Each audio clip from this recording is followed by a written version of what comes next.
carcinogen into the atmosphere.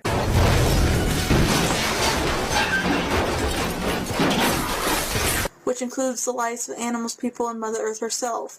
Chronic exposure to road, railway, or aircraft noise seems to be associated with elevated blood pressure, heart problems such as heart failure, etc.